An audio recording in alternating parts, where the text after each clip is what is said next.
महाराणा प्रताप का जन्म पाली जिले के अखेराज सोनगरा की पुत्री एवं महाराणा उदय सिंह की महारानी जयवंत कंवर की कोख से विक्रम संवत 1597 में अर्थात 9 मई 1540 को कुंभलगढ़ में हुआ।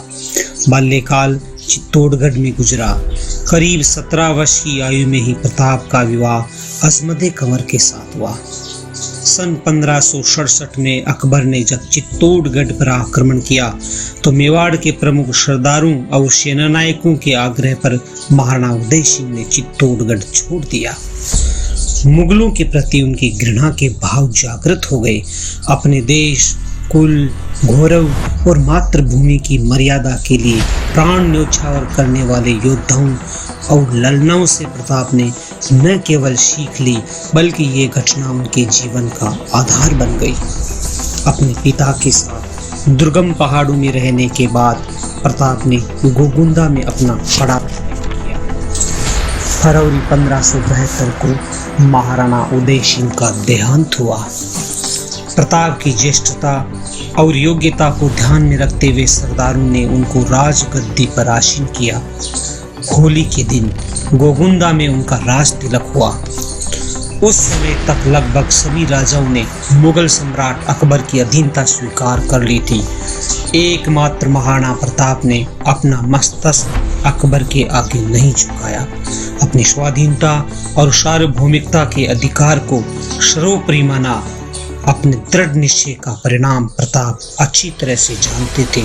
प्रताप मुगलों से लोहा लेने की तैयारी में जी जान से जुट गए और 18 जून 1576 की सुबह हल्दी घाटी और खमनोर के मध्य एक मैदान में ऐतिहासिक युद्ध हुआ जो बाद में रक्त तलाई के नाम से जाना गया। महाराणा प्रताप की सेना गोगुंदा से हल्दी घाटी पहुंची, जबकि सेनापति मान सिंह के नेतृत्व में मुगल सेना ने हल्दी घाटी के ठीक नीचे मैदान में अपना मोर्चा जमाया। मुगल सेना के हरावल दस्ते द्वारा घाटी में घुसपैठ करने के प्रयास के प्रतिक्रिया स्वरूप महाराणा प्रताप की सेना मुगलों पर टूट पड़ी। प्रताप के हरावल सैन्य दल का नेतृत्व पठान हाकिम खां सूरी कर रहे थे।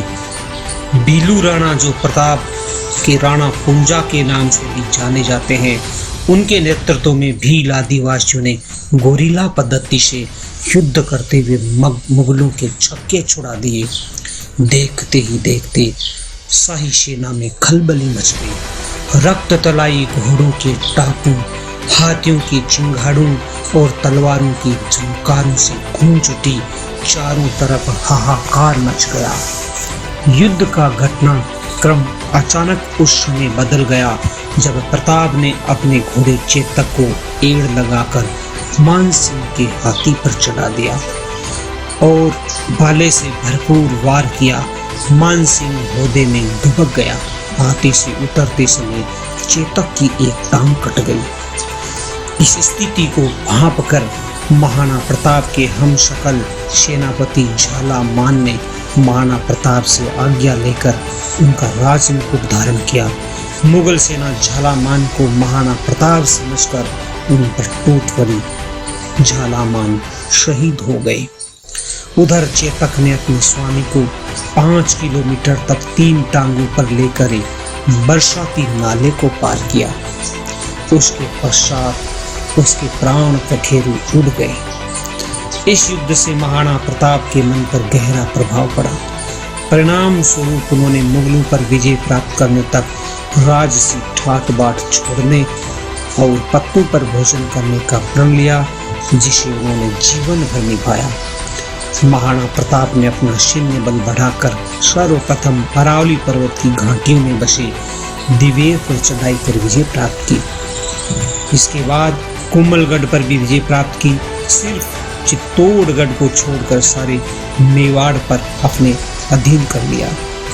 कालांतर में महाराणा ने चावंड में अपनी राजधानी स्थापित की। 19 जनवरी 1597 को महाराणा प्रताप ने मात्र 57 वर्ष की आयु में इस संसार से प्रयाण किया। हल्दी घाटी का युद्ध एक सांप्रदायिक युद्ध न होकर एक आत्मसम्मान, मातृभूमि की स्वतंत्रता तथा स्वाधीनता का संघर्ष था। इसका प्रमाण यह है कि जहां अकबर की सेना में सेनापति मान सिंह थे, वहीं पर महाराणा प्रताप की सेना के सेनापति काबुल के हाकिम कंसूरी थे। महाराणा प्रताप स्वतंत्रता की वादी पर ऐसा अंगारा था जो आत्मसम्मान और देश गौरव के लिए दिन रात चलता रहा, धधकता रहा और अंत में बुझकर भी उसने देश में ऐसा लोहा भर दिया जिसकी प्रखर किरणों ने भारत माता को गुलामी की जंजीरों से मुक्त कराने के लिए सदा प्रेरित किया।